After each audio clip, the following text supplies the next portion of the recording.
Nós começamos aqui na semana passada uma passagem sobre as posses e o reino de Deus, lembra?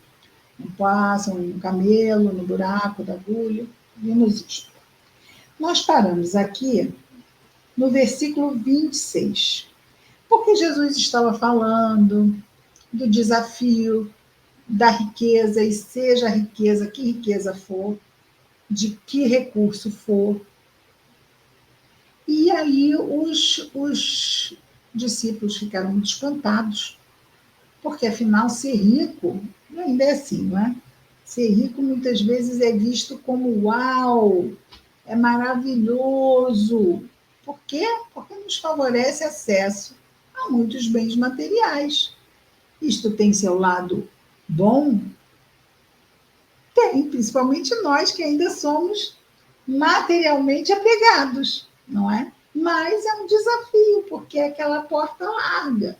E às vezes o nosso discernimento no bom uso dos recursos pode ficar um tanto ao quanto comprometido, não é? Como aquela pessoa que vê muito, aquela criança que ganha 20 ovos de chocolate na Páscoa, eu falo criança, porque às vezes é assim que a gente reage quando tem dinheiro na mão, né? E o que é que pensa? Vou comer tudo.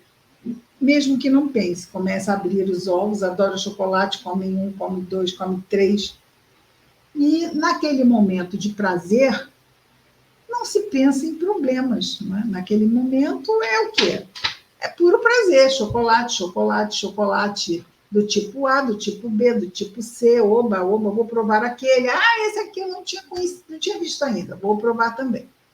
O que acontece depois é a baita dor de barriga.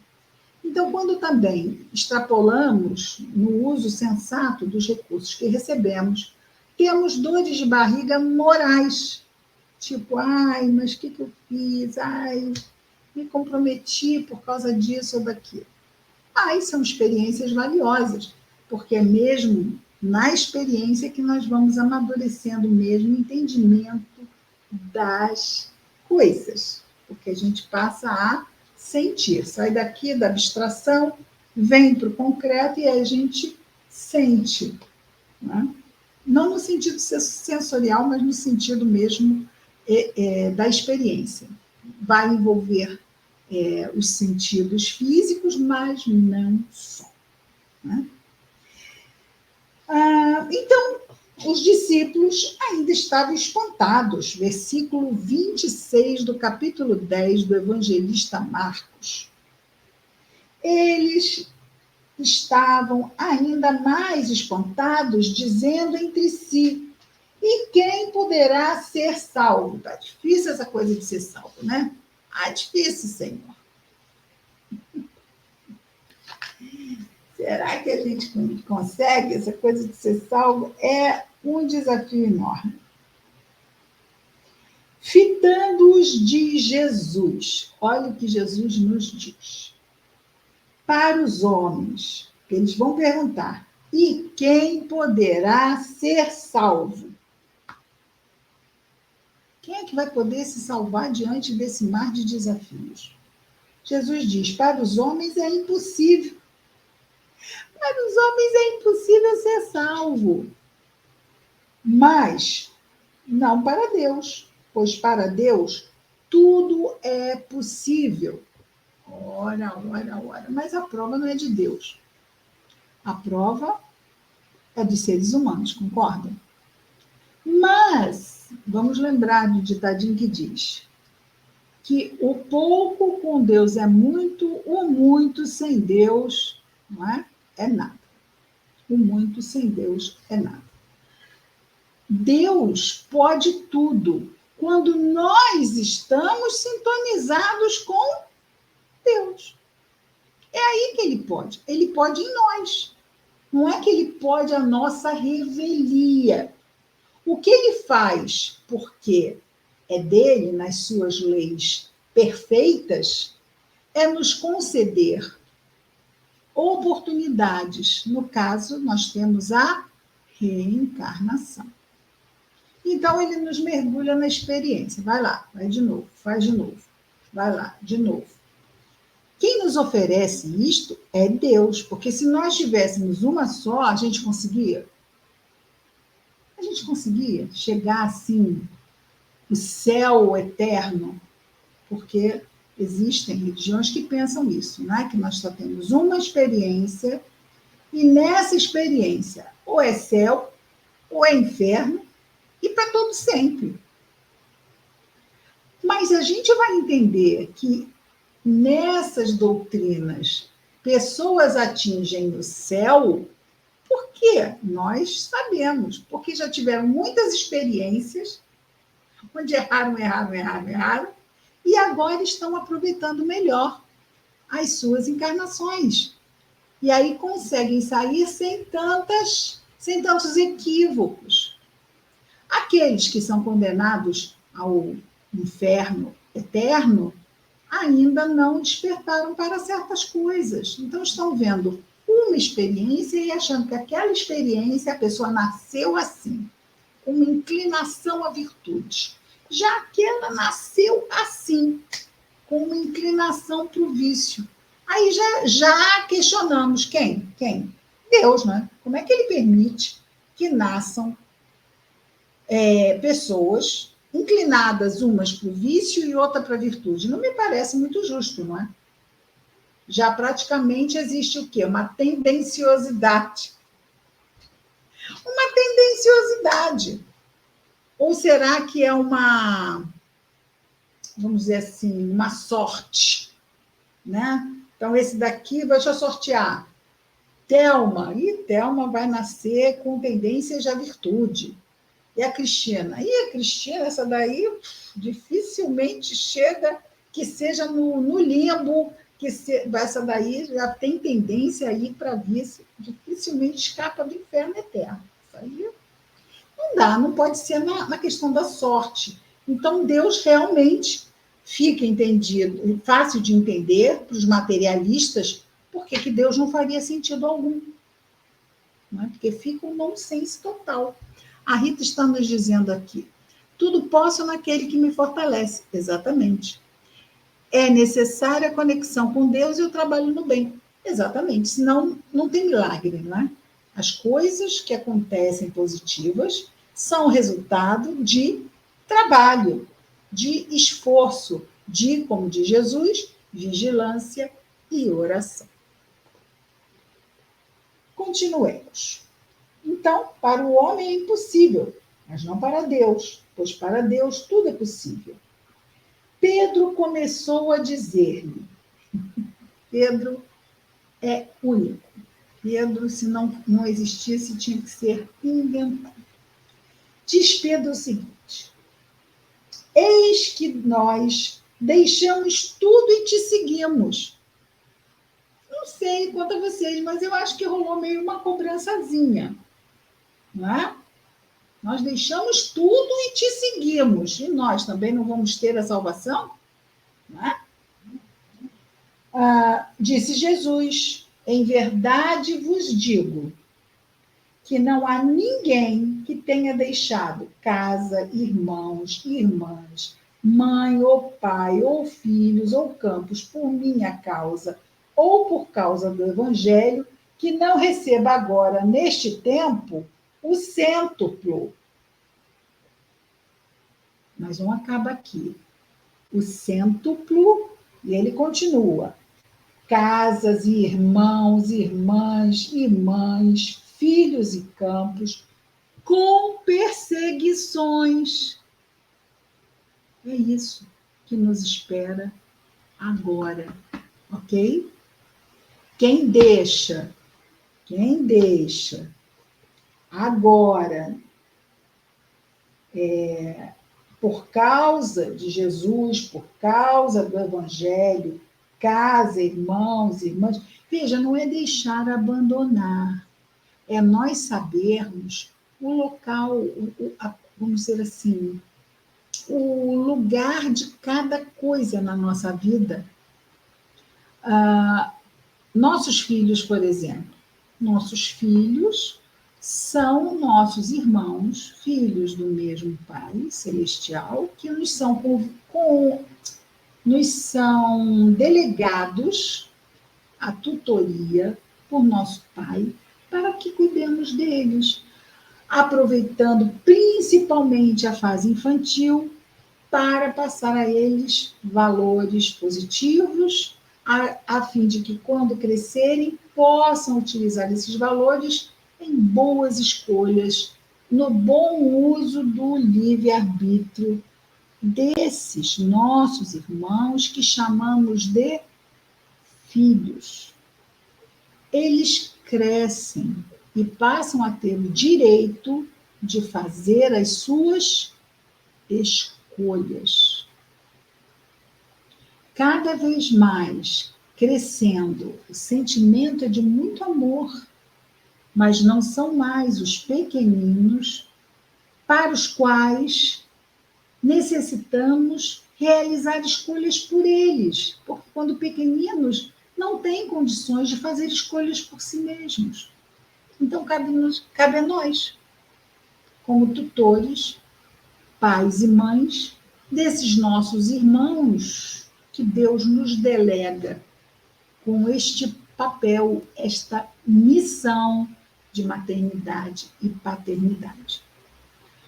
Mas, então veja, que ele vai falar aqui um montão de papéis, não vai? Olha, ele vai falar sobre casa, irmãos, irmãs, pai, mãe, filhos. Então, aqui, em termos de pessoas, ele fala de papéis.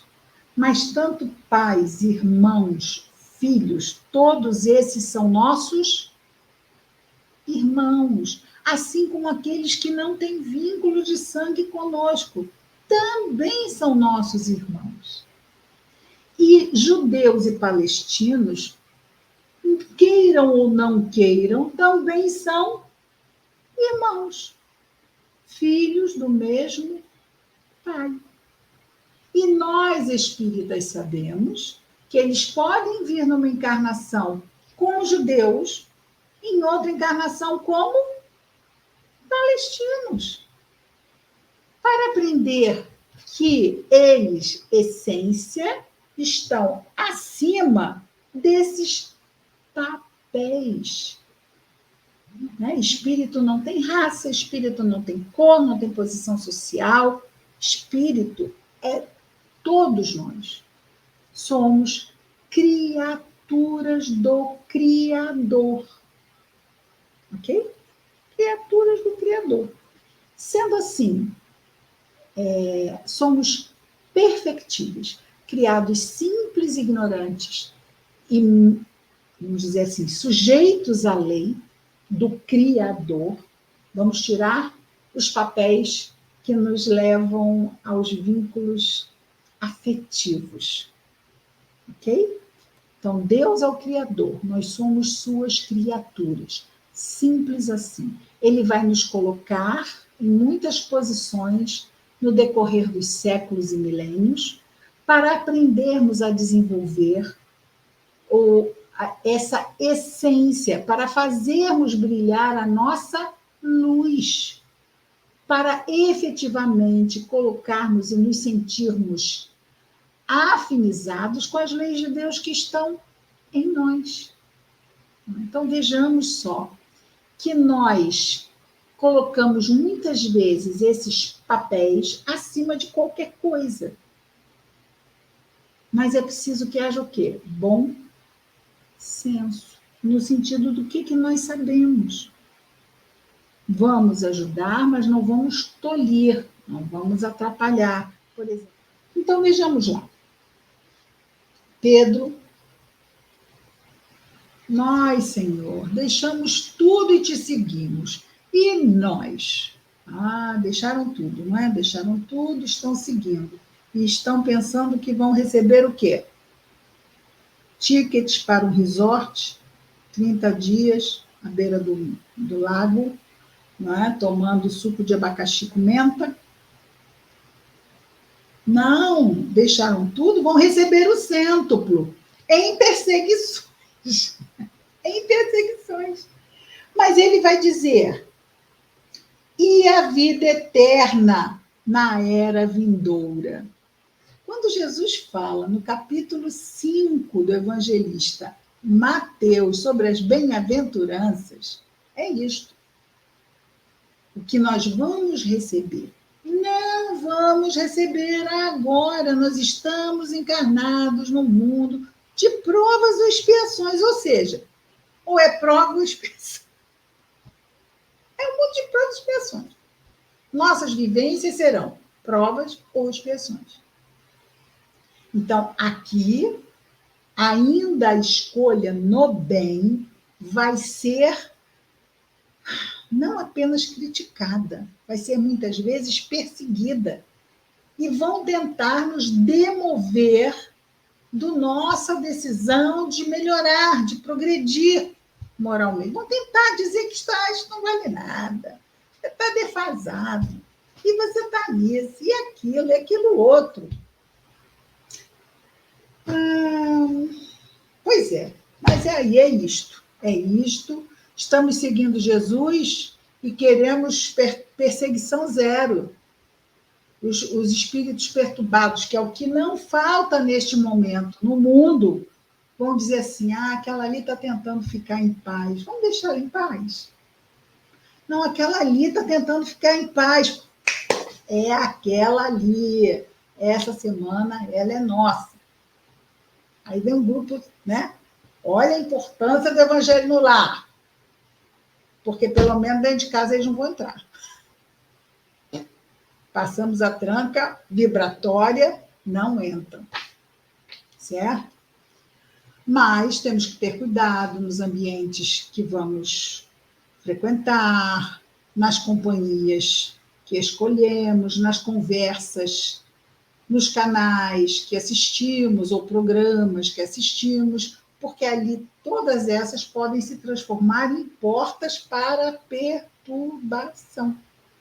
E como nós somos jovens, se nós não estivermos atentos, podemos ficar perturbados? Podemos. Podemos.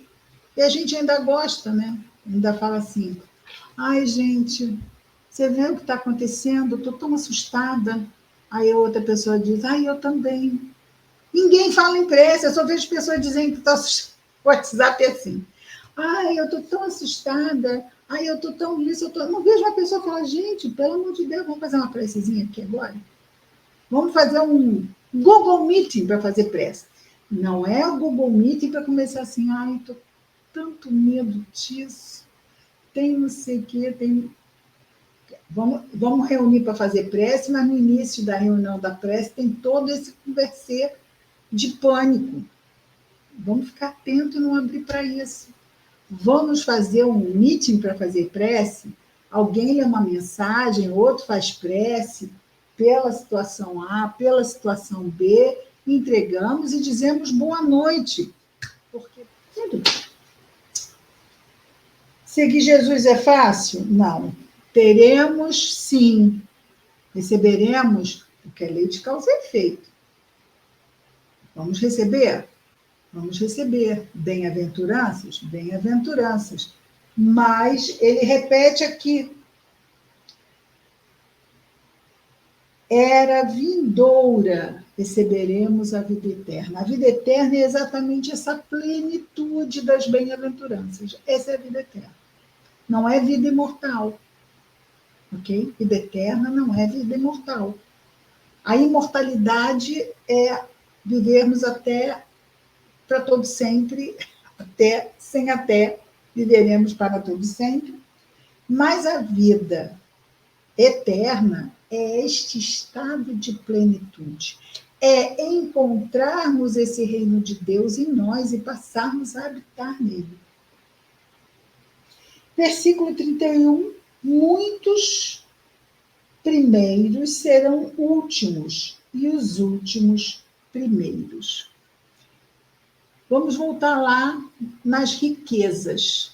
Todos aqueles que são ricos, que recebem muitos recursos, seja dinheiro, inteligência, beleza, seja um recurso que for, poder, todo mundo acha super bacana. E são no mundo os primeiros, não são? Tem até aquela coisa do rei e da rainha, né? O rei do futebol, o rei do rock, o rei do soul, rainha, não é? Então, é essa coisa de ser o primeiro no mundo, com maior recurso, um determinado tipo de recurso ou de talento. Então, os primeiros serão os últimos. Por quê? Exatamente por isso. Porque é muito difícil nós termos muito de alguma coisa e, às vezes, sabermos usar bem. E aí, depois ele diz, e os últimos? No mundo. Então, esses que abandonam tudo, não tudo, família, ok? Não é para a gente largar tudo e seguir Jesus fisicamente. Então, vou negar a minha família, porque Jesus falou que eu tinha que abandonar pai, mãe, filho, filha, mulher, marido. Gente, a letra mata. Jesus não fala para pessoas encarnadas, Jesus fala para espíritos imortais. Abandonar essa ideia desses papéis estanques, porque um filho meu hoje pode ter sido o quê? Um irmão, não é? Um irmão meu hoje, amanhã pode ser meu pai, pode ser minha mãe, certo? Então, que a gente tenha um certo entendimento. Fazemos porque é nosso isso, nosso aquilo, ou fazemos porque é nosso irmão em Deus?